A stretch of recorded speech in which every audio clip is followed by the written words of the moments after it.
설교 시간입니다. 우리 주보에 있는 설교 본문 다 같이 일어서서 함께 읽도록 하겠습니다.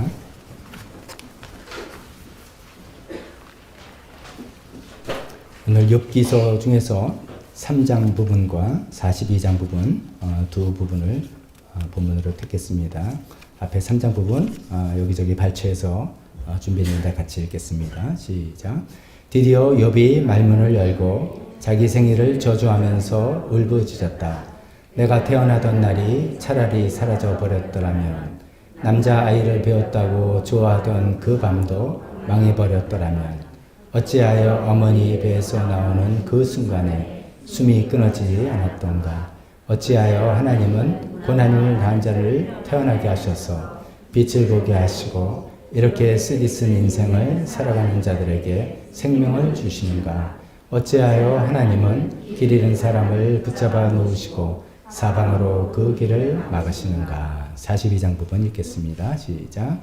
주님이 어떤 분이시라는 것을 지금까지는 제가 귀로만 들었습니다. 그러나 이제는 제가 제 눈으로 주님을 뵙습니다. 욥이 주님께 자기 친구들을 용서해 달라고 기도를 드리고 난 다음에 주님께서 욥의 재산을 회복시켜 주셨는데 욥이 이전에 가졌던 모든 것보다 배나 더 돌려주셨다. 아멘. 잠깐 설교에서 기도하겠습니다. 하나님 아버지, 계속해서 정서적으로 건강한 그리스도인이 되기 위해서 우리가 이런저런 주제를 가지고 살펴보는 중입니다. 오늘은 상실과 이에 따른 아픔과 고통을 어떻게 받아들이고 소화해 나가야 될지 말씀을 준비케 하셨고 말씀을 선포합니다. 주님, 듣는 모든 분들의 심령 가운데 필요한 부분들 잘 캐치하게 도와주시고 성령님께서 거기서부터 우리 한 분 한 분들을 인도해 주시옵기를 간절히 기도드리며 예수님의 이름으로 기도했습니다. 아멘. 자리에 앉으시기 바랍니다.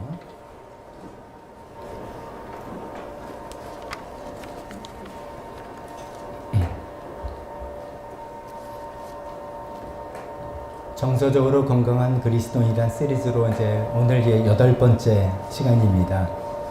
이쯤 되면 이제 이 용어 자체는 굉장히 여러분의 마음속에 많이 이제 스며들었고 익숙해지지 않았을까 생각합니다. 우리가 참 예수님 믿는다는 게 신앙이란 영역이 따로 있는 게 아니라 신앙과 영성이 같이 잘 통합돼서 어우러져서 건강한 모습으로 만들어 나가겠다라는 그런 생각하는데 이런저런 주제를 말씀드렸고, 요새는 이제 유튜브로 교회 예배 영상이 전부 다 올라가 있으니까 혹시 필요하시면 다시 복습 겸 이렇게 들어보셔도 좋을 것 같습니다.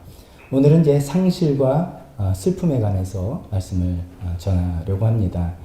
상실, 쉽게 말해서 이제 소중한 것을 잃어버렸다는 것이죠. 근데 그냥 소중한 잃어버렸다 아니라 상실이라는 용어로 그래서 loss 이걸로 사용하겠습니다. 우리가 첫 번째로 생각할 것은 상실은 누구나 다 겪는다. 누구나 다 상실을 겪고 누구나 다 소중한 것을 잃어버리는 그런 사람이다 라는 말씀을 드립니다. 몇 년 전에 서울대 교수 김난도 교수죠. 그분이 아프니까 청춘이다 이런 책을 써서 저 책은 내용은 읽어보지 않았지만 이 시대에 사는 청년들의 그 고민과 고통을 많이 이해하고 격려하는 그런 책을 쓴 것 같습니다. 근데 참 제목을 너무 잘 정한 것 같아요. 아프니까 청년이다. 너의 힘든 거는 청년기는 다 이렇게 힘든 거야. 이런 뜻이겠죠. 근데 이제 그 말씀을 준비하는데 그 표현이 언뜻 생각나면서 청춘만이 아닌데 그런 생각이 들었어요.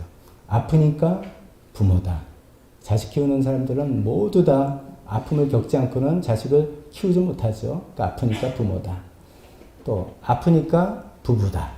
물론 행복하게 잘 사시는 부부들도 있겠지만 그런 부분도 전부 다 힘든 시기를 거쳤고 여전히 거치기도 하고요.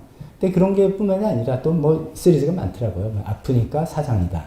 사장님들이 회사 운영하니까 얼마나 고충스러운지 종업원들은 모른다. 이런 거죠. 근데 이제 제일 맞는 건 이걸 겁니다. 아프니까 인생이다.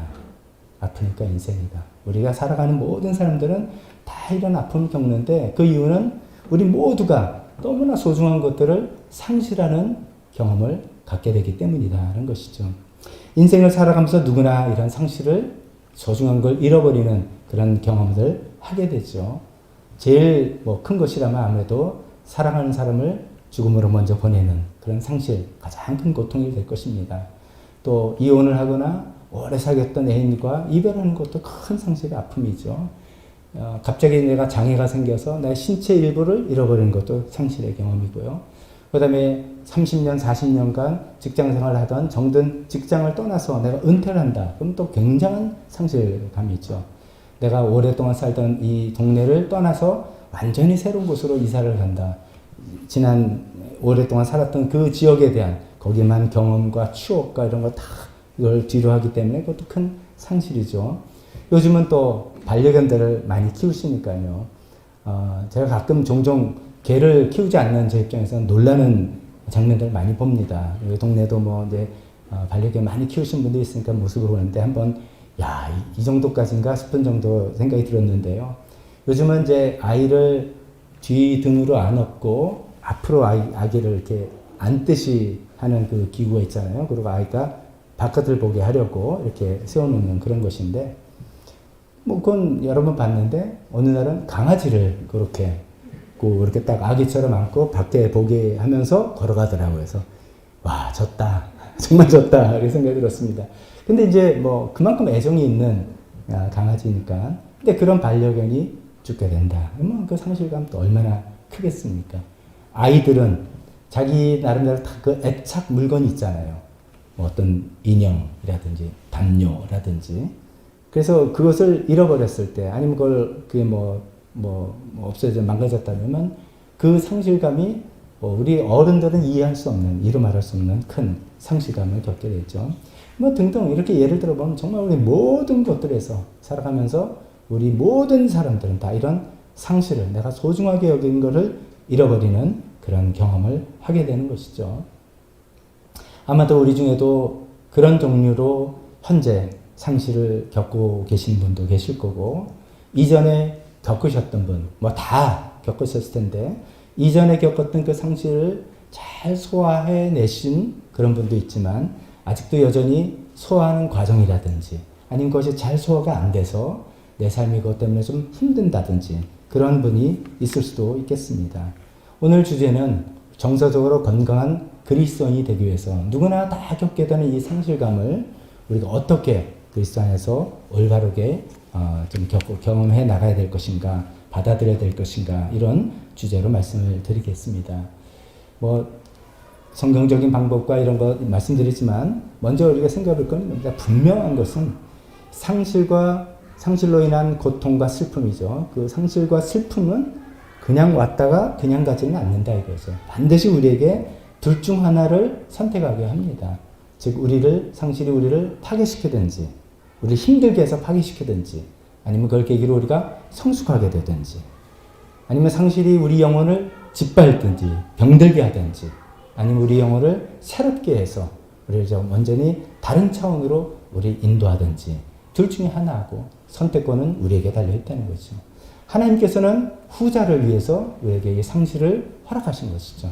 이 기회에서 우리 영혼을 새롭게 해서 우리를 또 다른 성숙의 단계로 도약시키기 위해서 하나님께서 허락하셨는데, 우리가 과연 이것을 제대로 이렇게 잘 이해하고 잘 받아들이면서 살고 있는가 아닌가, 이런 것들을 또 점검해 보면서 살펴보려고 합니다. 상실은 누구나 다 겪는데, 두 번째로 생각할 것은 상실은 충분히 애도해야 한다. 애도한다. grieve 한다는 것이죠. 슬퍼한다는 것이죠. 상실을 겪을 때, 그런 충격을 받을 때 자연스러운 방안은 당황스럽고 의문이 생기고 그런 것도 있지만, 결국 슬픔과 고통이지 않습니까? 슬픔과 고통. 우리는 보통 이제 힘들어 이렇게 표현해요. 힘듦이 우리에게 다가오는 것이죠. 그런 힘들고 슬픈 시간, 슬픔을 겪는 시간을 애도 기간이라고 표현하지 않습니까? grieving period, 애도 기간 이렇게 표현합니다. 이 애도 기간이라고 이제 표현을 하는데 이것이 좀 오해가 될 수 있습니다. 왜냐하면 이것을 흔히 특히 이제 가장 큰 상실이라고 할 수 있는 사랑하는 이를 먼저 보냈을 때 애도 기간, 요즘 우리나라는 장례식이 되게 3일장이죠. 3일장이 애도 기간이라고 잘못 생각하는 경우가 있습니다. 장례식 기간은 장례 절차를 치르는 시간일 뿐입니다. 그것이 다 끝나고 난 다음에 어쩌면 애도 기간은 그때부터 시작되는지도 모릅니다. 개인에 따라서 6개월이 걸릴 수도 있고 1년이 걸릴 수도 있고 몇 년이 걸릴 수도 있습니다. 오랜 기간의 애도 기간이 우리에게 닥쳐와서 그 기간 동안 이 슬픔과 고통을 소화해나가면서 차츰차츰 새로운 의미를 발견해 나가는 거겠죠. 사람에 따라서 애도 기간도 다르고 사람에 따라서 애도를 하는 슬퍼하는 이 정도, degree도 다르고 사람에 따라서 애도하는 대상도 다릅니다. 아까 말씀드린 것처럼 애착물건, 우리 어른들이 보기에는 아무것도 아닌 거죠. 그거 새로 사줄게. 그러면 되는 건데 아이한테는 돈으로 살 수 없는 소중한 그런 자기 인형 뭐 등등이죠. 이렇게 애착 대상도 다르고 정도도 다르고 기간도 다 그런 것이죠. 그래서 우리는 이 애도 기간에 관해서 개인적으로 내가 그것을 겪을 때 서두르려고 애쓰지 않아야 되겠습니다. 그리고 주변 사람들을 서두르려고 푸시하지도 말아야 되겠습니다. 애도 기간을 갖고 있는 사람을 비정상적으로 본다든지 아니면 특히 우리가 신앙을 갖고 있는 입장에서 비성경적으로 본다든지 해서는 안 되겠습니다. 우리가 예수님 믿는 사람 입장에서 실수할 수 있는 것 이런 거죠. 예를 들어서 이제 일정 기간이 지났는데도 여전히 내 생각에 여전히 이 정도면 됐을 것 같은데 여전히 애도하는 그런 마음이 있을 때 속으로 이런 마음이 들 수 있죠. 이제 좀 됐어. 그만해. 우리 예수님 믿잖아. 어차피 우리 소망이 있는 거잖아. 천국 가서 다 만날 건데 뭘 그래. 이제 빨리 일어나. 라고 섣부르게 우리가 이야기하는 것은 지금 애도 기간을 지금 겪고 있는 분에게 커다란 상처가 될 수가 있는 것이죠. 그것이 그 말 속에 잘못하면은 그 슬퍼하는 것은 올바르지 않다. 신앙을 가진 사람은 해서는 안 될 태도다. 성경은 모든 것을 감사하고 범사에 감사하고 늘 기뻐하라고 했는데 왜 그러냐라고 해서 오히려 정죄를 받는 듯한 그런 느낌이 든다면 충분한 애도를 거치지 못하고 이게 미성숙한 상태로 제대로 처리되지 않은 상태로 우리 영혼에 들어와서 그것이 우리에게 큰 아픔과 문제가 생길 수 있다는 것입니다. 이 애도 기간을, 이 슬퍼하는 기간을 우리가 충분히 올바르게 받아들이지 않고 우리는 섣부른 다른 방법으로 많이 대처하기도 합니다. 왜냐면 이것이 아프거든요. 고통스럽거든요. 그렇기 때문에 이것을 잊어버리려고 제일 실수하는 것들이 뭡니까? 그냥 일에 몰두하는 겁니다. 그냥 생각하면 마음이 아프고 생각하면 복잡하고 왜냐면 복잡하다는 것은 이 상실에 관해서 왜 나한테 이런 일이 생겼을까? 이것을 생각하려면 저희 집안 표현은 해골이 복잡하거든요. 그러니까 너무 복잡하니까 그냥 다 뒷전을 몰리고 나는 일에만 집중하고 열심히 일에 하거나 아니면 한 잔 술을 마시거나 아니면 약물에 손을 대거나 해서 어떤 중독에 의존해서 이것을 현상을 소화내는 것이 아니라 그것을 덮어버리고 외면하는 식으로 우리가 처리할 수가 있는 것이죠. 반드시 문제가 터지죠. 나중에 반드시 그것은 소화되지 않은 거라서 문제가 터질 수가 있습니다. 또 우리는 이렇게도 합니다. 심리적인 방어 기제를 작동합니다. 자기 자신을 보호하기 위해서 그 아픈 시간을 보호하기 위해서 여러 가지 어떤 기계적인 메커니즘을 작동합니다. 많이 들어보셨을 그런 것들입니다. 대표적으로 부정한다. 축소해서 부정하는 거야. 이 정도는 아무것도 아니야. 사실은 엄청난 일이 터졌는데 자기가 그것을 엄청난 일이라고 받아들이기엔 너무 고통스러우니까 뭐 아무것도 아니야 라고 축소한다든지 책임을 전가하든지 누구 때문에 이런 일인가 그 사람을 원망한다든지 아니면 자책을 한다는 거지. 내가 잘못해서 다 내 탓이야 라고 생각한다든지 일반화한다든지 모든 사람 다 있을 수 있는 일이야 라고 그래서 물타기로 생각한다든지 등등 여러 가지 방어 기제를 우리가 사용하게 오기도 합니다. 어리석은 행동들이죠. 잘못된 행동들이죠. 슬픈 건 슬픈 겁니다. 힘든 건 힘든 겁니다. 아픈 건 아픈 겁니다. 이것을 그냥 아픈 대로, 힘든 대로, 슬픈 대로 우리가 잘 받아들이고 또 표현도 해나가면서 소화를 해내야지. 그렇지 않고 이런 여러 가지 다른 일에 몰두한다거나 중독에 빠진다든지 방어 기제를 쓴다든지 하는 것은 언젠가 또다시 이제 우리에게 심리적인 정서적인 문제로 나타날 수밖에 없는 것이죠. 그래서 원인 모르는 분노가 폭발되거나 아니면 우울증에 빠진다거나 아니면 이상한 태도가 아주 냉소적인 사람이 된다거나 아니면 정상적으로 어떻게 대화를 해야 되는 분위기에도 그냥 말이 없음으로써 그냥 자기의 불만과 자기의 반대를 표현한다든지 등등 여러 가지 정서적으로 문제가 생기는 것 중에 하나도 이 슬픔을 상실로 인한 슬픔과 고통을 제대로 소화해내지 못하고 그걸 다른 방식으로 했기 때문에 생기는 여러 가지 현상일 수가 있습니다. 이 상실에 관해서 오늘 성경적인 방법을 본격적으로 들어가기 전에 한 가지만 더 말씀드리고 싶은 것은 이 상실과 우리 신앙에 관해서 한번 생각해 봅니다. 상실은 제가 아까 말씀드린 것처럼 누구나 겪는 일이고요. 삶의 모든 영역에서 우리가 겪을 수밖에 없는 일들입니다. 상실의 궁극적인 내 생명을 상실하는 그런 운명에 우리가 사는 사람들 아닙니까? 그런데 이제 우리가 신앙생활하는 교회에서도 상실의 경험을 겪을 일들이 제법 있습니다. 교회에서 겪는 상실의 경험, 누굴 내가 굉장히 나를 아끼던 사람이 떠나갔다든지, 뭐 돌아가신 것도 경험이겠지만요. 교회에 어떤 어려움이 있어서 사람들과 아픈 마음으로 헤어졌다든지 이런 등등 여러 가지 일들이 교회에서 겪는 상실입니다. 교회에서 겪는 상실은 자칫 신앙의 회의와 불신으로 빠질 수 있는 그런 위험성이 있습니다. 저만 해도 그렇습니다. 제가 고등학교 때, 제가 신앙생활 할 때, 그때 이제 뭐 열심히 한다고 해서 제가 고등부 회장이기도 하고 그랬었는데, 그때 처음으로 저희 중고등부 담당 목사님이, 부목사님이 오셨어요. 그래서 뭐 그분을 중심으로 재밌게 이제 신앙생활을 했는데, 그분께서 부산에 있는 큰 교회 담임 목회자로 성빙을 받아서 가시게 됐습니다. 어른의 입장에서 생각하면, 또 그 목사님 관점을 생각하면 너무나 당연스러운 또 그런 그분의 성장과 발전이고 필요한 것인데, 어린 제 마음에는 그것이 큰 상실이고 상처였습니다. 목사님 우리를 버리고 떠났다라는 그런 생각에 굉장한 상실감이 느끼게 됐던 경험이 있습니다. 뭐 저는 그래도 그냥 그것을 좀 몇 해 후에 또 이제 뭐 잘 극복하고, 또 제가 또 목사가 되다 보니까 뭐 너무나 잘 알겠고요. 참고로 뭐 저는 청빙을 어제 봐서 가는 목사가 아니니까 뭐 그런 건 아니지만, 그렇게 됐는데 우리가 교회 안에서 아까 말씀드린 것처럼 같이 잘 지내다가 이런저런 일로 헤어지고 그게 다 아픈 일인데, 그런데 그것이 결국은 크게 보면 상실이란 말이죠. 잃어버린 거란 말이죠. 그렇게 됐을 때 우리가 이제 잘 생각해야 되는 거죠. 그래, 맞아.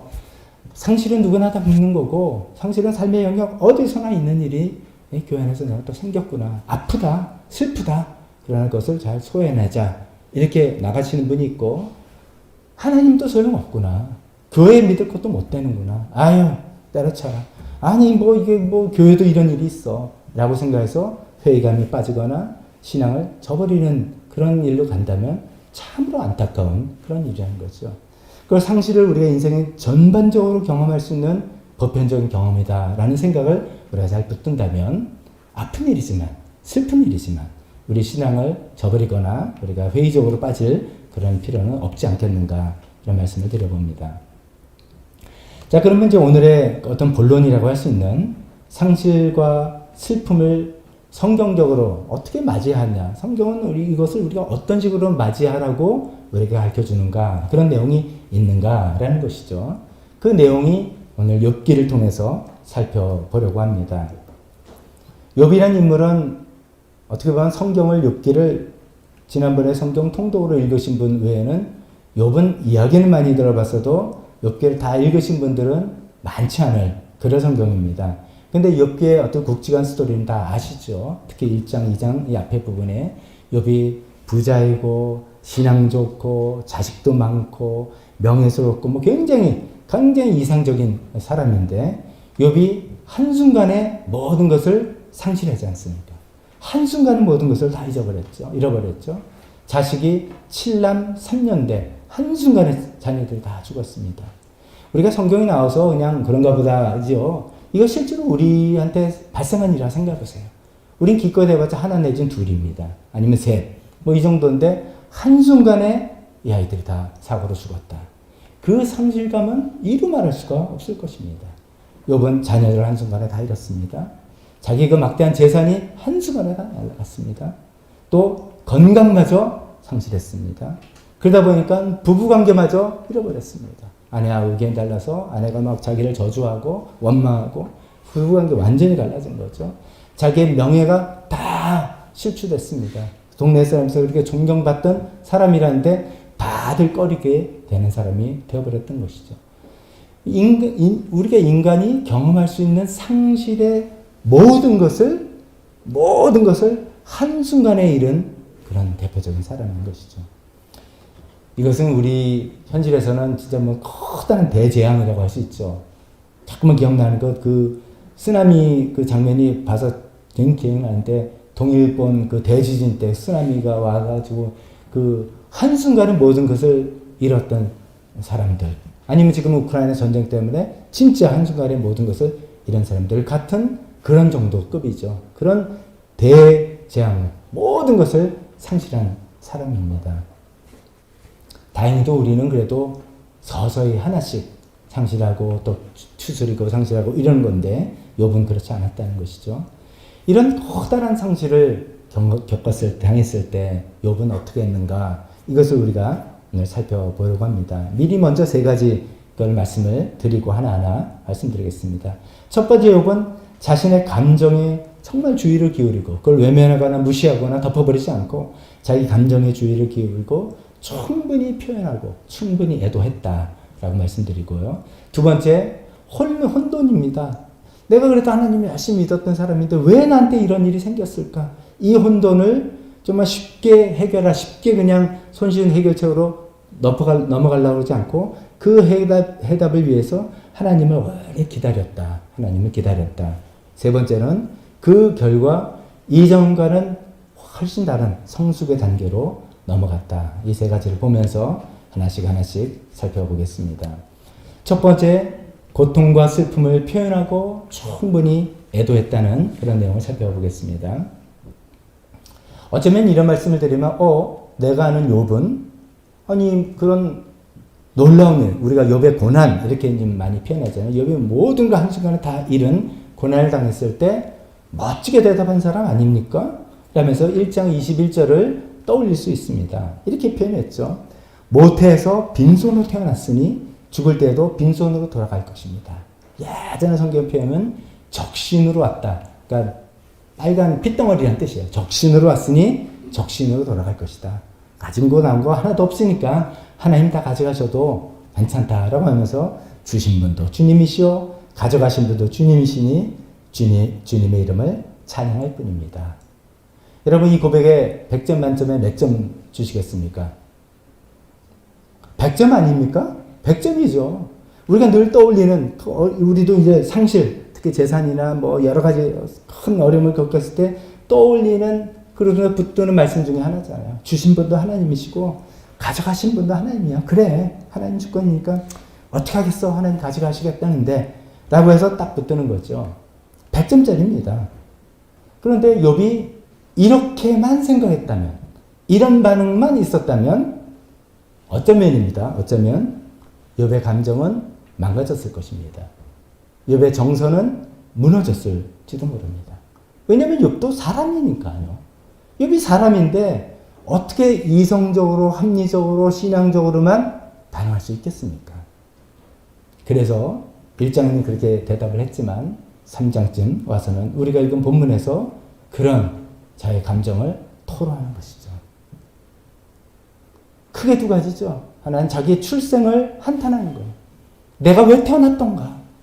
내가 태어나지 않았더라면 이런 고통을 겪지도 않을 텐데. 우리도 그렇지 않습니까? 큰 어려움이면 내가 왜 태어나서 이런 고통을, 이런 꼴을 보고 있는 거냐? 뭐 이런 생각을 하는 거잖아요.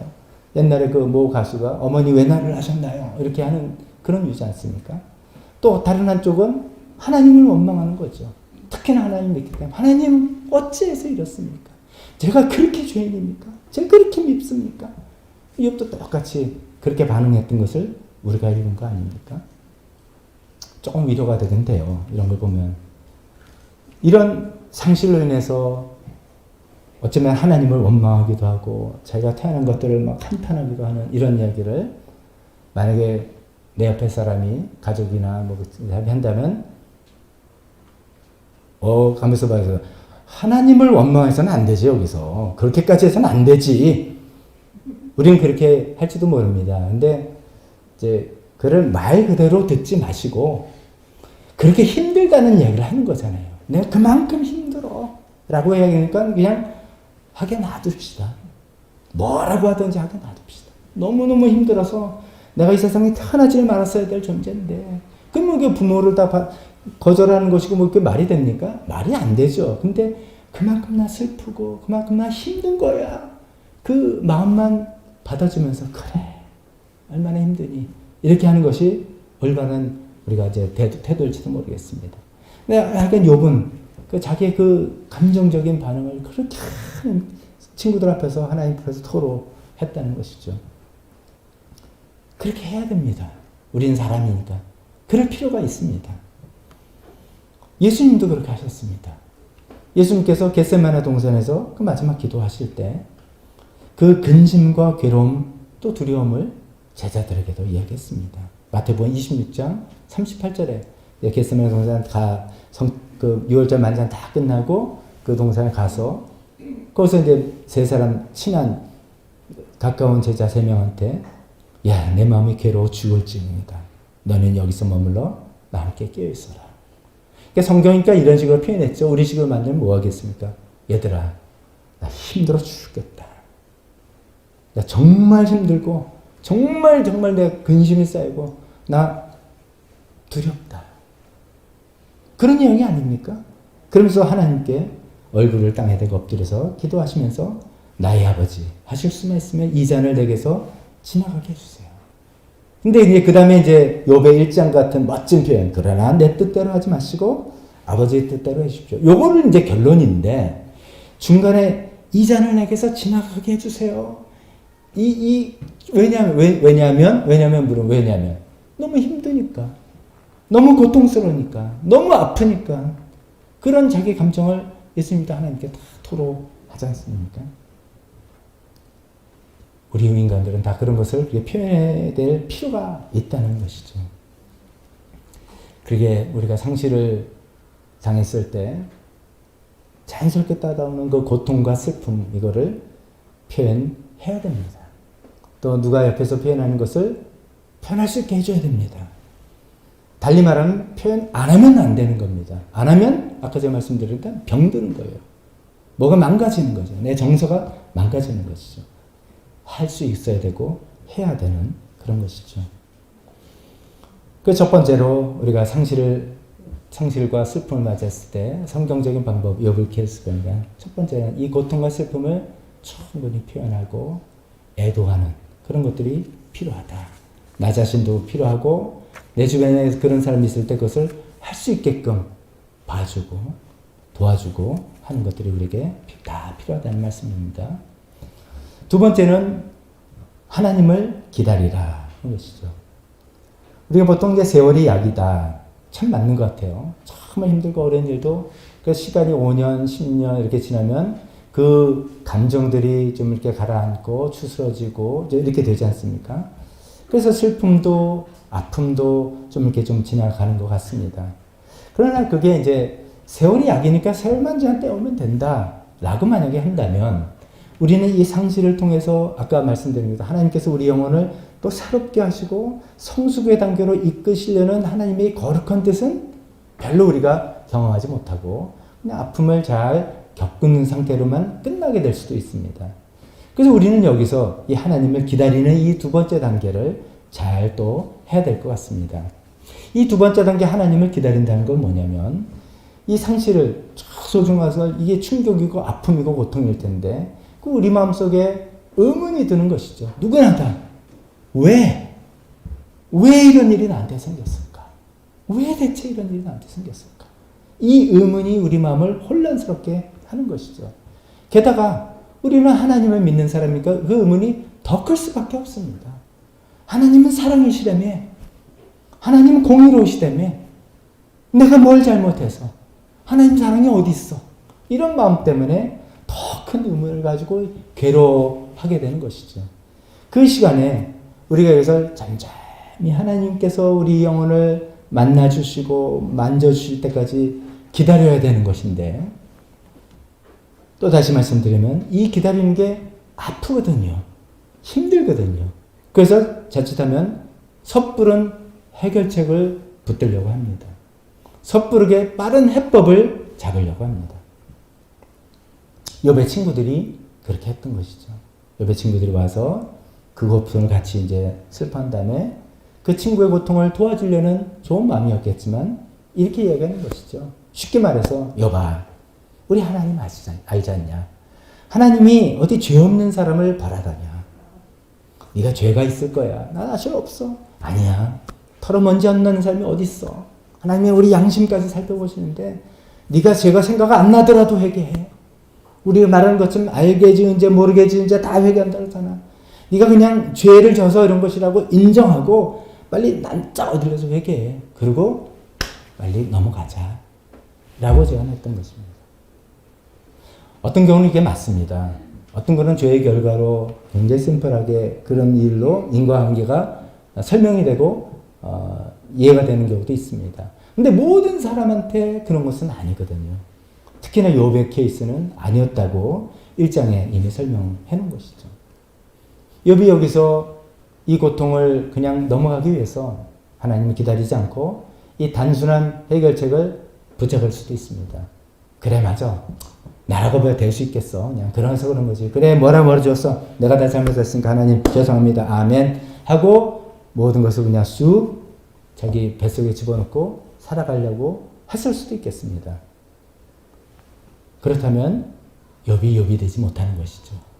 욥은 그냥 고통당하고 힘들었던 한 사람으로 끝났을 것입니다.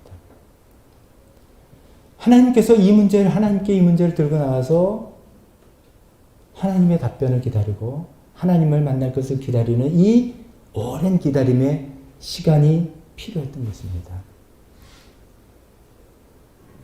근데 이 기다림이 쉽지가 않죠. 왜냐하면 하나님을 기다리는 것처럼 어려운 게 없습니다. 왜냐하면 우리 눈에 하나님이 일하시는 게 보이지 않기 때문입니다. 하나님이 이제 일하시고 계시는지도 모르고 하나님 어떻게 일하시는지 난 도저히 보이지도 않고 이 기다림이 언제까지 해야 된다는 그것도 없고 막연하기도 하고 이 그 기다림을 기다리느니 차라리 그냥 이지 솔루션 쉽게 그냥 해서 그냥 이렇게 했다 칩시다 하는 게 훨씬 더 편하거든요. 내가 살아가긴 더 편하거든요. 그래서 쉽게 넘어가서 어떻게 보면 우리는 한 번도 성장할 기회를 다 놓치는 그런 경우가 되겠죠. 욥은 친구들의 제안에 거절했습니다. 아니야.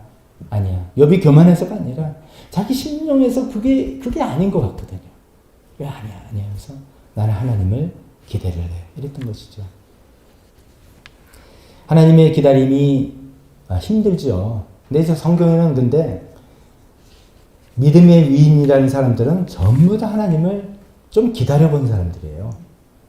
아들 죽게 하면은 이삭을 기다리다가 한 24년 기다리는 뭐 하나님은 하여간 통이 크세요.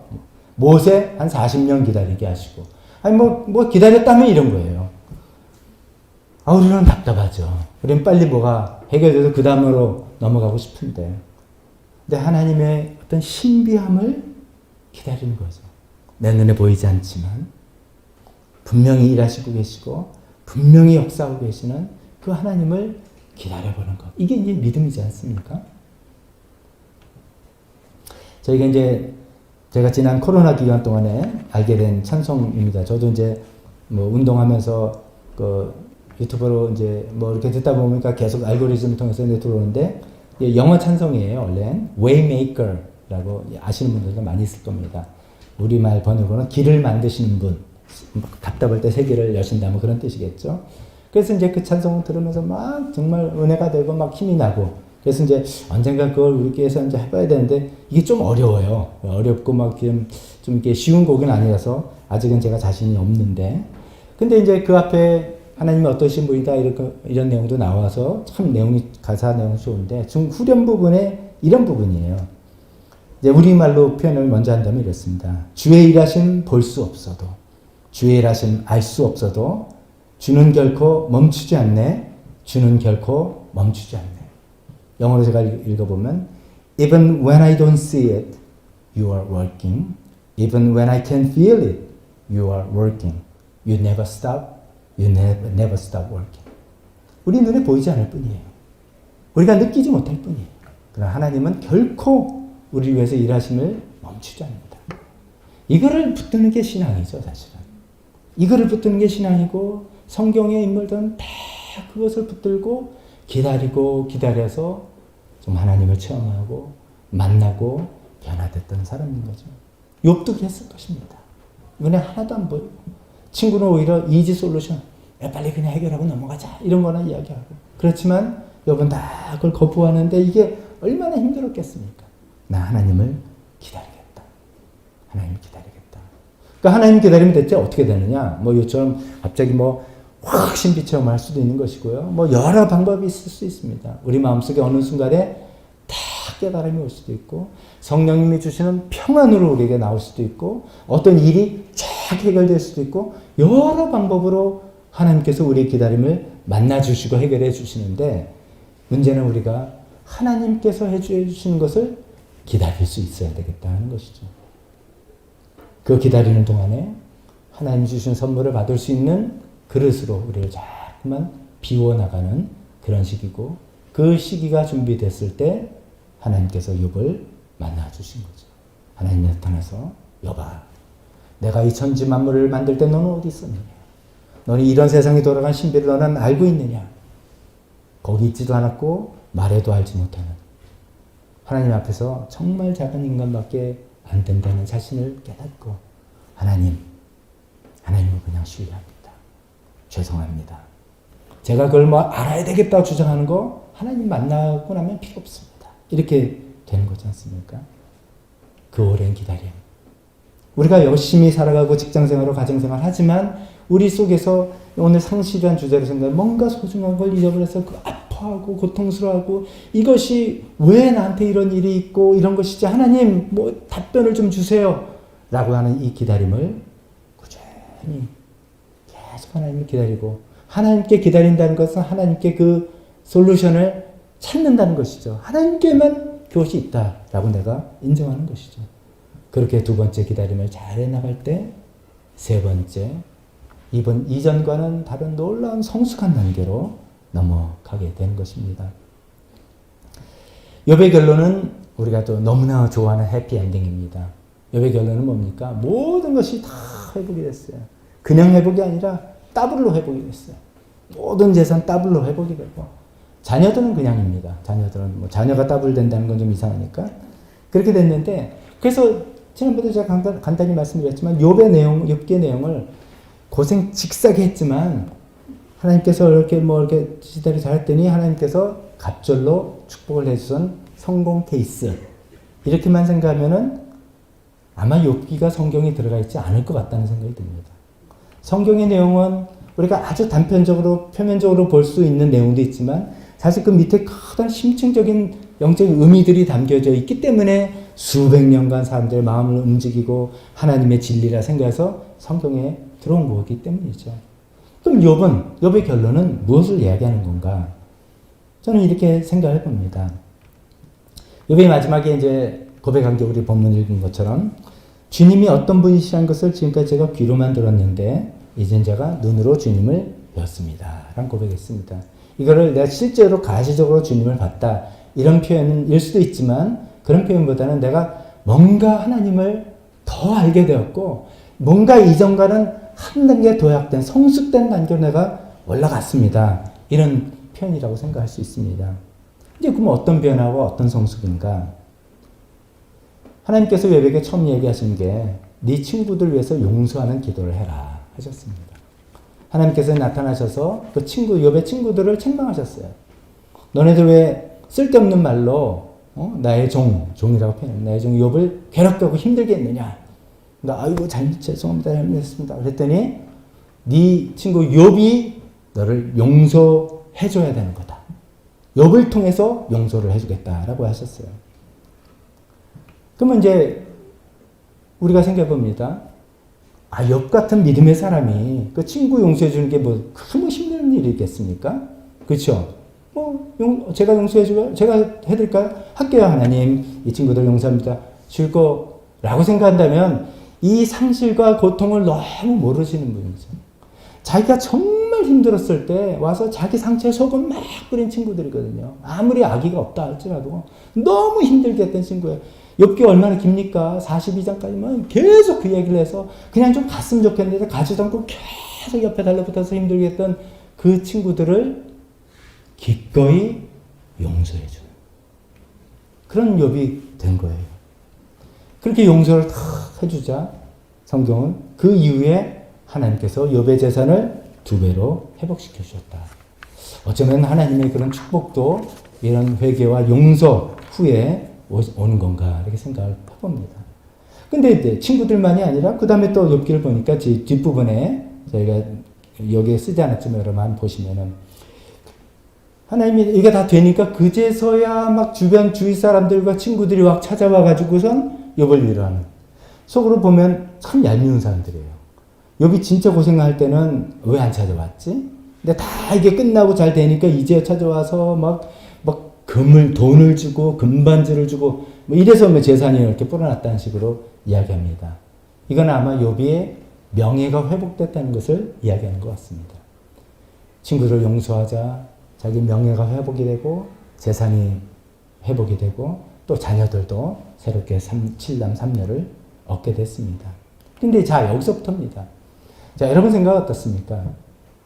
욥이 고생 칙싸게 했지만 다 어쩌어쩌 하다가 우여곡절 끝에 재산은 2배로 늘었고 명예도 회복됐고 자식들 다 얻었다 하더니 아유 됐네. 그래 참 됐다. 그래 내가 힘들었지만 아유 그래도 괜찮네 하고 만족했을까? 그것 때문에 만족했을까? 즉 재산이 2배가 되고 명예가 침출됐던 명예가 회복되고 자기 자녀들 다시 얻었기 때문에 만족했을까? 저는 아니라고 봐요. 물론 그렇습니다. 그 하나님의 선하신 축복인데 그렇지만 욥이 여기서 뭐 만족하고 행복했다 이런 표현은 없습니다만 우리가 이제 하나님을 눈으로 본 사람이에요. 하나님을 눈으로 본 사람은 어쩌면 이제 하나님께서 회복시켜 주신 모든 것들도 감사하지만 또 그것이 정말 선하게 쓸 거지만 어쩌면 눈이 높아진 거죠. 눈이 높아지고 눈이 열린 거죠. 저는 제가 이제 지난번에 또 말씀드렸죠. 반지의 제왕에 나온 그 프로도 이야기 또 한 번 드립니다. 저는 굉장히 인상적이라서 그렇습니다. 그 반지의 제왕 그 절대 반지 버리는 것 때문에 1편, 2편, 뭐 3편 전반부까지 계속 그 우여곡절 그걸 둘러싼 전쟁과 탐욕과 막 나오고 그러다가 마지막에 프로도가 그 절대 반지를 유황배에 던지는 건데 그것도 또 그때 유혹이 돼가지고 안 던질래다가 골룸이 갑자기 나타나가지고 그래서 이제 어떻게 해서 버렸단 말이죠. 그래서 그 힘든 일을 거의 불가능할 것처럼 생겼던 그 힘든 일을 다 완수했는데 그 프로도의 친구들 갑자기 딴 호빗 친구들은 이제 드디어 우리 고향으로 돌아가서 예전처럼 술 마시고 같이 맛있는 거 먹고 예전에 잃었던 그 행복을 회복하는 것에 기대하는 행복감에 가득 찼었어요. 근데 프로도는 다른 거예요. 우리가 주제인 상실을 통한 그 극심한 고통과 슬픔을 겪은 사람, 프로도는 그 절대 반지를 집어진 그 무거운 짐을 졌던 사람은 이제 눈이 달라진 거죠. 이것이 좋은 거지만 가치 없어 이건 아니지만 자기 눈은 이제 영생의 세계를 향한 사람이죠. 그래서 겐달프랑 같이 영생으로 가는 배를 타고 엘프의 세계로 쫙 가는 거 아닙니까? 그때 그 묘한 표정, 연기 말씀드렸죠. 욥이 그런 사람이 되었을 것 같다는 저의 추측 해석입니다. 욥이 재산이 회복돼서 만족하고 자녀를 다시 얻었기 때문에 행복하고 하는 그런 삶이 아니라 그러면 옛날하고 똑같죠. 이 상실을 겪기 전하고 똑같죠. 그게 아니라 있으니까 너무 감사한데 그것에 내가 목매는 게 아니라 나는 이제 하나님의 마음을 가진 사람이 되고 하나님의 차원의 사람이 되었다는 것이죠. 하나님의 마음을 가졌다는 건 뭔가 여러 개 있겠지만 딱 한 가지만 생각해본다면 이런 것 같습니다. 정말 커다란 고통과 슬픔을 겪어본 사람은 겪고 그를 소화해낸 사람은 다른 사람의 슬픔을 정말로 이해해 줍니다. 그걸 연민이라고 그러죠. compassion. 그 사람을 정말로 이해해주고 같이 아파해주고 할 수 있는 그런 사람이 된다는 것이죠. 이것도 제가 지난번에 또 인용했는데 헨리 나우엔이라는 분이 그런 얘기를 했죠. 하나님은 참 권위 있으신 하나님인데 하나님이 왜 권위 있는가? 절대 권력, 뭐 힘이 세니까, 전능하니까, 지혜가 많으니까, 물론 그렇습니다만 그분은 묘하게도 하나님의 유일한 권위는 연민이다. 우리를 불쌍히 여기시는 하나님의 긍휼하신 마음 때문에 우리 모두가 하나님께 무릎 꿇고 하나님밖에 없습니다. 하나님께 의지합니다. 라고 하게 된다는 멋진 표현인데요. 이렇게 슬픔을 겪은 사람만이 우리가 연민의 사람이 되어서 다른 사람을 연민으로 대해줄 수 있는, 하나님의 마음으로 대해줄 수 있는 그런 사람이 되는 것이 아닐까 싶습니다.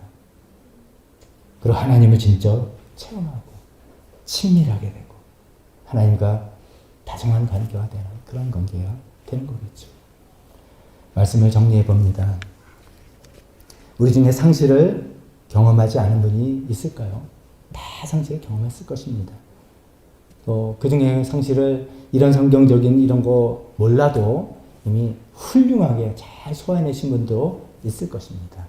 그러나 어쩌면은 상실을 경험한 건데 이것을 소화해내는 과정에 있다거나 아니면 앞으로 또 닥칠 커다란 상실의 경험이 우리에게 올 때 우리 욥을 한번 떠올려 봅시다. 욥과 같은 방식으로 성경에서 우리가 가르쳐주는 방식으로 됐으면 좋겠습니다. 슬픈 거는 슬픈 겁니다. 힘든 거는 힘든 겁니다. 그것을 자연스럽게 표현할 수 있는 그 길을 찾아야 됩니다. 또 우리가 그런 대상이 되어야 됩니다. 슬프고 힘든 사람을 우리가 안아줘야 될 그런 마음이 돼야 됩니다. 성경적인 잣대나 어떤 세상적인 어떤 인생의 범죄 이런 걸로 대하지 말고 슬픈데 힘든데 아픈데 아프겠구나 라고 해서 대해주기도 하고 나도 충분히 표현할 수 있는 그런 애도 기간이 첫 번째로 필요하고 두 번째는 그 혼란스럽고 의문스러운 이 일들을 하나님께서 해결해 주시고 설명해 주시고 이해해 주시고 어쩌면 설명 안 해주셔도 됩니다. 우리가 하나님을 딱 체험만 하면 설명이 필요 없습니다. 하나님 됐어요. 난 몰라도 돼요. 하나님만 있으면 돼요. 이렇게 되는데 어쨌거나 하나님을 기다리는 그 시기를 우리가 꼭 지루하고 힘들지만도 그 시기를 꼭 가져나갑시다. 그 기다리면서 어떤 분은 시간을 놓고 기도합니다. 저희 부부도 그런 시간에 매일 저녁에 1시간 꼬박꼬박 성경 읽고 1시간 기도하고 하는 시간으로 하나님을 기다려 왔었습니다. 각자의 방식이 다 다릅니다. 그러나 어떤 방식이든 간에 하나님을 충분히 기다리는 시간에 하나님께서 우리를 만나주시고 우리를 설명해 주시고 이해시켜 주실 때 세 번째 우리는 성숙한 단계로 쑥 올라가서 예전 게 회복됐으니까 만회했으니까 되는 그런 단계가 아니라 쑥 올라가서 하나님의 마음을 품고 하나님의 사람이 되는 그런 사람이 될 수 있을 것입니다. 그것을 위해서 하나님께서 우리 인생에 이런 큰 아픔의 상실을 허락하신 것이죠. 하나님에게 선하신 의도가 있어서 허락된 것을 하나님의 그 취지를 잘 우리가 취할 수 있는 정서적으로 건강한 우리 그리스도인들 다 되시기를 주님의 이름으로 축원합니다. 기도하겠습니다. 우리 또 피아노 반주해 주실 때 오늘 말씀 중에 어떤 부분들 하나님께서 여러분에게 직접 하시는 말씀이 있으실지도 모릅니다. 외면하지 마시고 그냥 넘어가지 마시고 그 말씀을 붙들고 이 시간에 하나님과 기도하는 시간 가져갔으면 좋겠습니다. 잘하고 있던 것은 하나님 감사합니다. 제가 그동안 하나님의 어떤 지혜를 통해서 이거를 그래도 잘 해나갔군요. 감사합니다. 그런 마음으로 다른 사람들을 더 섬겨나가겠습니다. 기도하면 좋겠습니다. 아직 잘 하지 못하고 힘들어하는 부분은 오늘 또 하나님 말씀 통해서 들은 것들을 통해서 내가 지금 밟아야 될 스텝이 어떤 단계인지 붙들고 그것이 왜 힘든지 왜 어려운지 그것을 또 성령님께 여쭤보고 기도하면서 그 단계를 잘 밟아 나와서 우리는 욥의 멋진 단계처럼 그런 성숙한 단계처럼 나아가는 우리 모두가 되기를 원합니다. 우리 각자 기도하는 시간 갖도록 하겠습니다. 오 하나님 아버지, 오 하나님 아버지, 상실의 아픔과 슬픔 그 고통을 통해서 반드시 하나님과 함께 하소서.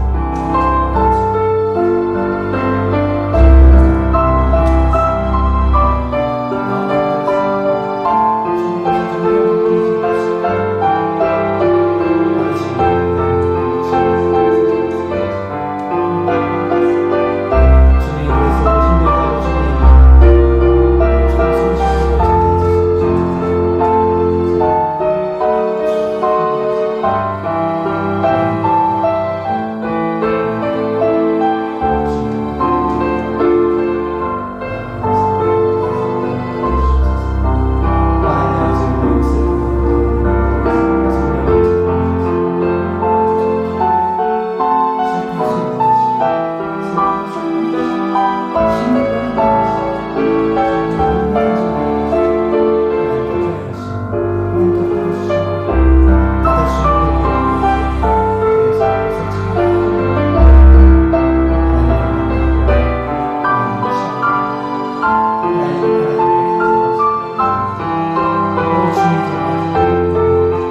큰 고통과 아픔 때문에 힘들고 어려운 시간이 있어서 여비하는 말처럼 하나님을 원망하기도 하고 우리 슬픔을 이런저런 독점적인 표현으로 토로할 때도 있습니다.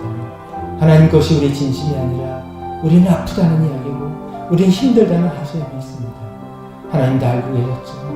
하나님 우리가 그런 것을 해나감을 통해서 우리 감정이 좀 가라앉아지고 하나님께서 우리 정서를 어루만져 주시고 하나님 그러나 또 하나님께서 우리에게 주시는 그 하나님을 우리 만나주시는 시간을 잘 기다림을 통해서 좀 이렇게 한 단계 우리가 또 도약하는 그런 단계를 거쳐나가는 저희 인생인 것을 보게 됩니다. 주님 그것을 잘 해나갈 수 있게 도와주세요. 하나님 아버지 상실의 고통과 슬픔만을 겪는 사람들이 아니라 그것을 통해서 하나님 성숙한 단계로 정서적으로 온전해지는 관계로 올라갈 수 있는 저희가 되게 도와주시옵소서.